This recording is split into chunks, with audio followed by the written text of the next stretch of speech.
2 words on a button. That's all they changed. And Going, the SaaS flight alert company formerly known as Scott's Cheap Flights, doubled their trial signups overnight, not a 5% lift, 104%, from swapping sign up for free to trial for free. I'm about to walk you through 5 real-world case studies that prove the highest ROI marketing work isn't a website redesign or a new ad platform. It's the words you already have. Most marketers chase the big wins, a full website redesign, a new ad platform, a 6-figure influencer deal. They think big budget, big change, big result. But the data tells a different story. Time and again, the highest ROI improvements come from the smallest places: a button label, a reading level, a form field, an email subject line. These aren't hypothetical wins. The 5 case studies in the blog post are drawn from real campaigns with real revenue numbers. And every one of them was implemented without a developer, a designer, or a massive budget. Before we get into the case studies, it helps to understand why micro-copy changes produce macro-level impact. Every piece of copy sits at a decision point. A button label is the last thing a visitor reads before they click, or don't. A headline is the first filter that determines whether anyone reads the next sentence. A form field is a micro-commitment that either feels reasonable or triggers abandonment. At these decision points, the psychological weight of individual words is enormous. And because thousands or millions of people hit them, even a 1% improvement compounds into serious revenue. Case study 1. Going, formerly Scott's Cheap Flights, is a SaaS subscription service that alerts members to cheap flight deals. Like most SaaS companies, their primary conversion goal was getting visitors to start a free trial of their premium tier. Their original call to action button read, "Sign up for free." It's a phrase you've seen 1,000 times. It's clear, it's low friction, and it communicates no cost. By most conventional copywriting wisdom, it should have worked well. The growth team wasn't so sure. The Going growth team had a hypothesis. The phrase "sign up" felt too generic.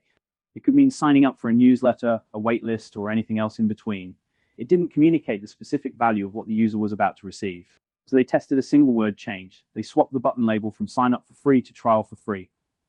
1 word. Trial reframes the entire action. Instead of a vague sign up, the user is starting a trial, a defined value-oriented experience with a clear beginning and an end. The result, 104% month-over-month increase in premium trial starts. Not a 5% lift, not a 15% lift. A literal doubling of conversions from swapping 1 word. The Going team summed it up perfectly. The word trial implies there's something worth experiencing. The word sign up imply paperwork. That single line captures the entire principle. Buttons that describe what the user is getting outperform buttons that describe what the user is doing, every time. So the takeaway from case study 1 is simple. Audit every call to action button on your site. Ask 1 question. Does this label communicate what the user is getting or just what they're doing? Get my free guide outperforms submit. Start my trial outperforms sign up. Book my consultation outperforms learn more. The more specific and value-oriented your CTA copy, the higher your conversion rate. And the cost of testing is essentially 0. If you're not running button copy tests right now, you're leaving free money on the table. Case study 2 shifts from button copy to entire page copy. A 2024 to 25 analysis of SaaS landing pages examined the relationship between copy complexity and conversion rates. Researchers measured the Flesch-Kincaid reading level of landing page copy across dozens of SaaS products and correlated it with actual conversion data. The hypothesis was straightforward. Simpler copy should convert better.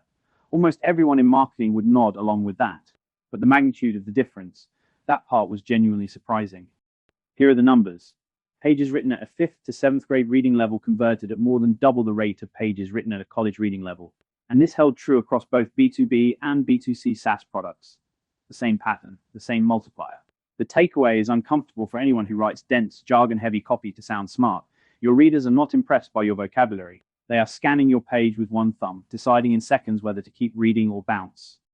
Why does simpler copy convert so much better? Because the average user spends just 47 seconds on a landing page. In that window, they aren't reading, they're scanning. Complex sentences, jargon-heavy paragraphs, and abstract value propositions require cognitive effort that most visitors simply won't invest. Every fancy word you write is friction. Every long sentence is a chance for them to leave. Your reader has 17 tabs open, 3 Slack notifications pinging, and a half-drunk coffee. Write for that person, not for the academic journal you wish you were publishing in. Here's how to apply this today. Run your landing page copy through a free readability tool. Hemingway app, Readable, IO, or even the built-in checker in Microsoft Word. If your score is above grade 10, rewrite for clarity. Aim for grade 7 or below. And simple copy doesn't mean dumbed-down copy. It means short sentences under 20 words. Common words over technical terms. Active voice over passive. Concrete benefits over abstract features. 1 idea per paragraph. You're not writing a white paper, you're writing a conversation. Case study 3 flips the script on what a landing page should look like.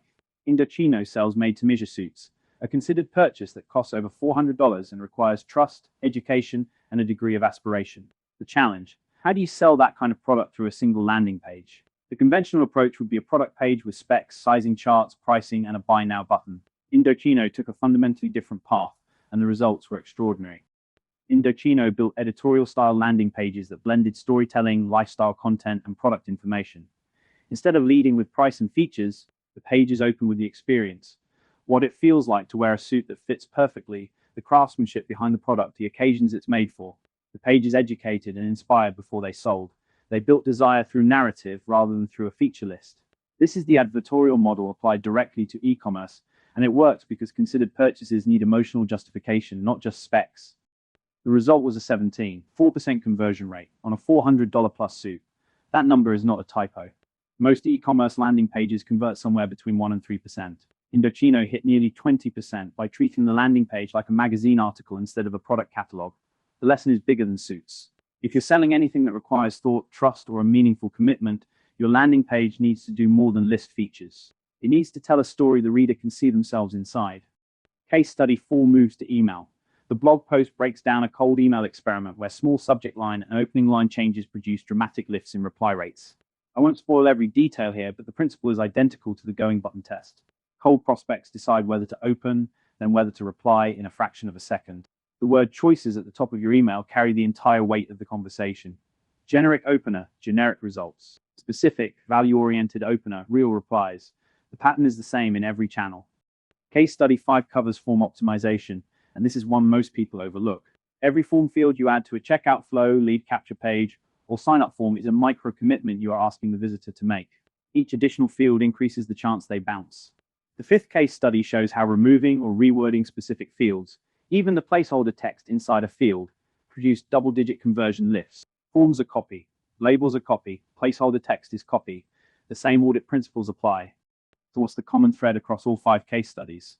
Each one targeted a decision point, a button click, a reading decision, a scroll decision, an open decision, a form submission. And at each of those decision points, a small change in language produced an outsized result. None of these required a developer. None required a designer. None required a 6-figure budget. They required a writer willing to look at the words that are already there and ask one simple question: can this be clearer, more specific, or more value-oriented? Let's do the math on compounding. A 1% improvement on a single button is small.